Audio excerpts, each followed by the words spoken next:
Assalamualaikum warahmatullahi wabarakatuh. Bersama saya Berry Brilian Albar. Selanjutnya kita akan membahas tentang pengelolaan di dalam bisnis retail. Lebih tepatnya dalam pengelolaan merchandise atau barang dagangan. Pengelolaan barang dagangan ini merupakan serangkaian proses mulai dari peramalan permintaan atau peramalan barang dagangan, lalu pembuatan rencana hingga pembelian dari merchandise atau barang dagangan. Langkah itu dimulai dari planning. Semua prosedur itu disebut dengan merchandise management. Merchandise management atau pengelolaan barang dagangan merupakan proses di mana retail menawarkan jumlah dan jenis barang dagangan yang tepat pada tempat yang tepat dan menguntungkan perusahaan. Di sini juga retail perlu merasakan tren pasar sehingga tahu barang apa yang patut dibeli lebih banyak atau barang apa yang patut dikurangi ordernya. Lalu retail juga dapat menganalisa data penjualan sehingga dapat meramalkan untuk membeli barang dagangan selanjutnya. Retail juga dapat menyesuaikan tingkat persediaan dan harga dari stok yang tersedia. Itu retail bisa menentukan apakah akan memberikan diskon atau menaikkan harganya ketika stoknya mulai menipis. Di dalam pembelian barang dagangan ada struktur dari barang dagangan. Mulai dari yang paling umum itu disebut dengan merchandise group atau kelompok utama barang dagangan. Misalnya kelompoknya di retail kita adalah itu kelompoknya kelompok fashion misalnya. Atau ini kelompoknya kelompok food and beverage. Nah, itu disebut dengan merchandise group atau kelompok utama barang dagangan. Selanjutnya, kelompoknya disebut dengan departemen atau bagian dari merchandise group tadi. Kalau merchandise groupnya adalah fashion, berarti departemennya misalnya ada departemen bagian footwear, ada departemen bagiannya outwear, ada yang pakaian, ada sepatu, ada tas, itu departemen. Selanjutnya, bagiannya disebut dengan classification atau kelompok barang dagangan dengan kesamaan tipe konsumen. Berarti pakaian tadi mungkin ada pakaian untuk anak-anak, ada pakaian untuk orang dewasa, lalu ada pakaian untuk konsumen-konsumen tertentu lainnya. Tingkatan selanjutnya lebih kecil lagi itu disebut dengan kategori. Kategori ini biasanya berdasarkan penggunaannya. Misalnya ini pakaian untuk musim dingin, ini pakaian untuk santai, ini pakaian untuk formal. Tingkatan paling rendah itu adalah SKU atau bisa juga disebut dengan Stock Keeping Unit. Nah, ini merupakan level terkecil dari produk tadi. Mulai dari warnanya apa, ukurannya berapa dari pakaian tersebut itu disebut dengan SKU atau Stock Keeping Unit. Merchandise manager itu kegiatannya adalah mengelola barang yang dibeli. Jadi direncanakan, dikelola barang yang dibeli, lalu dia tentukan harga jual barang, lalu berapa biaya yang dihabiskan untuk menyediakan barang tersebut. Di dalam merchandise proses itu mulai dari peramalan, pembuatan rencana, hingga pembelian barang dagangan. Perencanaan itu bisa dilakukan dengan melihat kategori dari barang dagangan tadi. Barang dagangan di retail secara umum itu terdiri dari dua. Yang pertama yaitu kategori barang dasar atau staple. Barang dasar ini kriterianya itu permintaannya terus-menerus, periode modenya mungkin panjang, produk barunya juga terbatas dan mudah untuk memperkirakan kebutuhan. Contohnya di retail adalah beras, minyak goreng, gula, itu adalah tipe barang staple, di mana permintaannya akan ada terus-menerus setiap bulannya. Modelnya juga berasnya itu aja, hampir sepanjang tahun seperti itu. Produk baru yang muncul juga jarang dan kita bisa meramalkan karena ini kebutuhan pokok bagi si konsumen. Tipe kedua dari barang dagangan adalah kategori mode atau fashion. Yang ini periodenya itu lebih pendek karena berganti-ganti modenya itu lebih cepat. Seperti yang kita ketahui, model baju itu lebih cepat berganti daripada mode beras. Produknya juga produk barunya berkesinambungan, tetapi konsumen yang membelinya itu tidak sesering konsumen seperti kebutuhan bahan pokok. Dan produk fashion ini sulit diprediksi, sangat sulit untuk memprediksi apakah produk ini cocok atau tidak. Banyak produk fashion yang berakhir dengan gagal, berakhir dengan tidak disukai oleh konsumen. Bahkan produk fashion yang sukses di daerah lain pun belum tentu sukses di retail kita, sehingga sangat sulit untuk diprediksi. Itu dua tipe barang dagangan yang harus direncanakan oleh merchandise manager tadi. Selanjutnya, kegiatan merchandise management process itu adalah pengembangan perencanaan keberagaman. Jadi menentukan berapa banyak ragam barang yang harus tersedia, lalu ketersediaannya itu berapa banyak. Untuk meramalnya harus dipelajari sifat dasar dari daur hidup produk, apakah dia di tahap perkenalan, pertumbuhan, pendewasaan, atau penurunan. Juga dikenali juga sifatnya, apakah dia produk staple tadi atau produk fashion.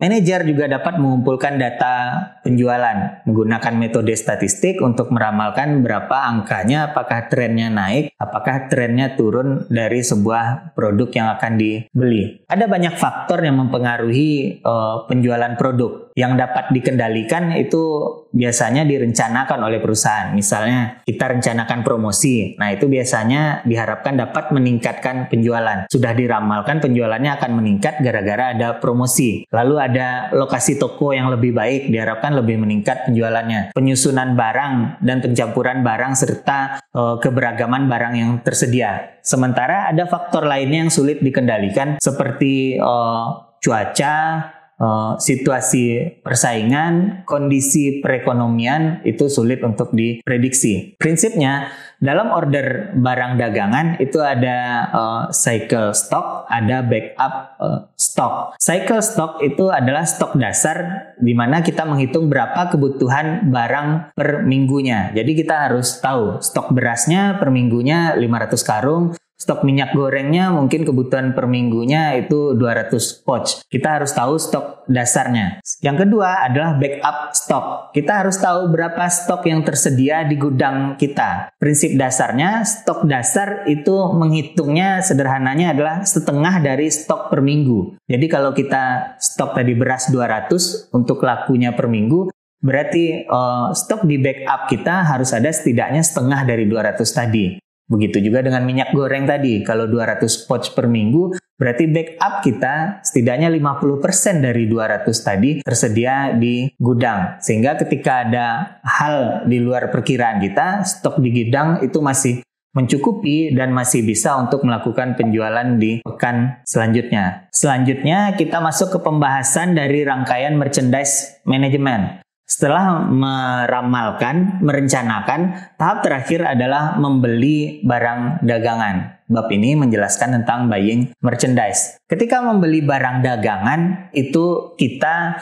dihadapkan pada pilihan mereknya. Ada dua tipe merek atau brand. Yang pertama yaitu national brand atau manufacturer brand, di mana produk ini sudah memiliki merek dan diproduksi oleh perusahaan yang sudah established. Biasanya diproduksi oleh vendor lain dan bukan diproduksi oleh perusahaan sendiri. Biasanya produk nasional ini atau manufacturer brand ini tersedia di hampir seluruh retail. Oke, misalnya di retail kita menerima produk nasional brandnya misalnya dari Unilever, dari P&G misalnya, dari produsen-produsen vendor-vendor lainnya. Nah, produk-produk umum itu disebut dengan national brand atau manufacturer brand. Tipe brand yang kedua adalah private label atau store brand. Di sini kondisinya kita sebagai retail itu juga ikut memproduksi atau membuat produk atau memiliki merek produk. Nah, merek yang hanya dimiliki oleh retail itu sendiri itu disebut dengan private label brand atau merek toko. Perusahaan-perusahaan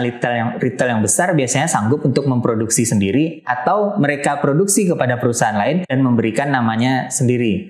Seperti di Matahari Department Store mungkin kita temukan produk seperti Nevada, lalu mobil power misalnya. Nah, itu produk-produk yang mungkin cuma tersedia di retail Matahari. Atau kita ke Ramayana ada GNG, lalu ada RA Jeans misalnya. Nah, produk-produk tersebut merupakan private label, yaitu produk yang hanya diproduksi oleh retail. Di supermarket pun kadang kita temukan tisu atau gula yang diproduksi oleh Indomaret atau Alfamart dengan merek mereka sendiri. Nah, itu tergolong kategori private label. Retail bisa ikut memproduksi atau retail cukup memasang mereknya sendiri. Itu disebut dengan private label. National brand dan private brand itu memiliki kelebihan dan kekurangan masing-masing. National brand bisa dimiliki oleh semua retail, harganya biasanya agak mahal. Sementara private brand itu cuman retail kita yang punya, harganya lebih murah, tetapi mungkin tidak terlalu seterkenal nasional brand yang ada di seluruh retail. Di dalam merancang private brand, itu perusahaan bisa memilih 4 tingkatan ini. Yang pertama adalah yang paling rendah itu adalah generic brand. Ini retail menciptakan produk-produk yang umum. Seperti bikin tisu, kalau di Indomaret itu ada sendal jepitnya, lalu ada gula. Nah, itu generic brand. Produk-produk umum yang kadang orang tidak perlu memperhatikan kualitasnya. Yang penting produknya ada, terserah mereknya apa. Satu tingkat di atas itu namanya exclusive brand. Biasanya dikembangkan oleh national brand, dijual eksklusif di retail tertentu. Jadi retail ini memanfaatkan national brand, tetapi mereknya adalah merek retail tersebut. Produksi dilakukan oleh national brand, tapi mereknya dilabeli oleh private label dari retail tersebut. Level di atas itu adalah copycat, yaitu membuat imitasi kualitasnya lebih rendah, sengaja dibuat produknya dengan harga yang lebih murah. Retail sengaja memproduksi ini sebagai produk jagoannya sehingga bisa bersaing, fighting dengan merek-merek produk di retail lainnya. Level tertinggi di private brand adalah premium, di mana retail membuat produk berkualitas tinggi sejajar dengan national brand, bahkan mungkin beberapa itu melebihi dari national brand. Dan pastinya karena kita bikin sendiri, tentunya harganya lebih murah. Beberapa produk private label yang ada di retail modern itu kadang banyak disukai oleh konsumen. Nah, biasanya mereka bisa naik level jadi lebih tinggi daripada national brand. Peluang itu selalu ada pada setiap retail. Selanjutnya nasional atau manufaktur label. National brand itu kelebihannya membantu membangun image retail karena tersedianya merek yang bagus, lalu menekan biaya promosi bagi retail karena produknya sudah dipromosikan oleh si produsen tadi, si pemilik national brand. Lalu biasanya kelebihannya lebih diinginkan konsumen, lalu resiko finansial pada vendor penyedia. Jadi resiko biayanya itu adalah dari si national brand. Kelemahannya ya keuntungannya rendah karena kita tidak memproduksi, kita hanya menjualnya. Lalu tekanan persaingan karena di semua retail itu ada. Kurang fleksibel pastinya karena bukan produksi kita sendiri. Lalu banyak gampang didapat di retail lainnya. Jadi konsumen bisa beralih ke retail lainnya untuk membeli produk yang sama. Sementara private label itu keunggulannya adalah unik, tidak tersedia di retail lain karena produksi kita sendiri, eksklusif, bisa membangun loyalitas konsumen karena mau nggak mau kalau dia mau merek itu cuma tersedia di retail kita. Keuntungan selanjutnya, konsumen itu sulit untuk membandingkan dengan retail pesaing karena nggak ada di retail pesaing juga produknya. Keuntungannya tinggi karena dari produksi sampai ke penjualan itu kita yang menguasai sepenuhnya. Kelemahannya, yang pertama kita butuh investasi besar. Bisa jadi kita harus mendirikan pabrik sendiri untuk memproduksinya atau bekerja sama dengan pabrik yang sudah ada. Kelemahan selanjutnya membutuhkan ahli untuk pengembangan dan promosi. Karena produknya cuma ada di kita, berarti promosi sepenuhnya adalah tanggung jawab kita. Kelemahan selanjutnya adalah kurang dikenali dan kurang diminati oleh konsumen. Karena cuma ada di retail kita, bisa jadi konsumen tidak tahu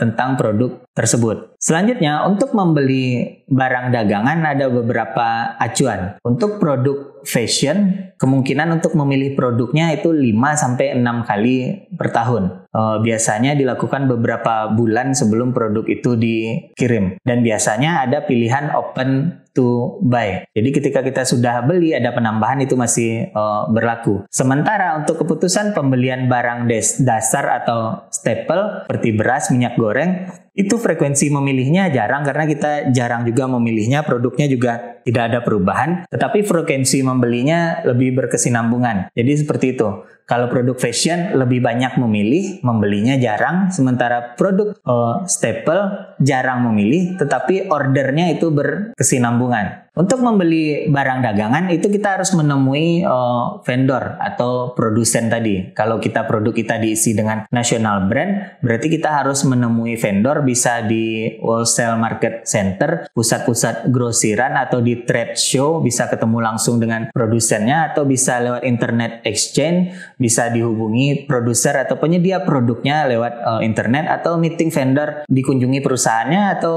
produsennya mengunjungi retail kita. Langkah dalam proses membeli produk national brand itu mulai dari bertemu dengan vendornya, membahas performa produknya bagaimana, melihat penawaran dari vendor, lalu negosiasi berapa yang akan dibeli, berapa harganya, lalu disetujui, lalu akan dilakukan pengorderan barang dagangan. Itu kalau national brand. Sementara untuk private label itu pengembangannya pertama mulai dari investasi pada pabrik sendiri, bikin pabrik sendiri untuk mengelola penuh, atau bisa juga kita pilih pabrik eksternal pihak ketiga sebagai vendor kita untuk membuatkan produk sesuai orderan kita. Dan yang bagian terpenting adalah yang penting merek dan labelnya itu dari retail kita sendiri. Pilihan lainnya kita juga bisa mengakuisisi national brand. Jadi dari national brand tadi kalau memungkinkan cukup dananya kita bisa akuisisi, kita bisa beli saham dari national brand dan menjadikan itu sebagai private label di retail kita. Itu rangkaian di dalam merchandise management pada bisnis retail. Terima kasih, semoga menjadi ilmu yang bermanfaat. Assalamualaikum warahmatullahi wabarakatuh.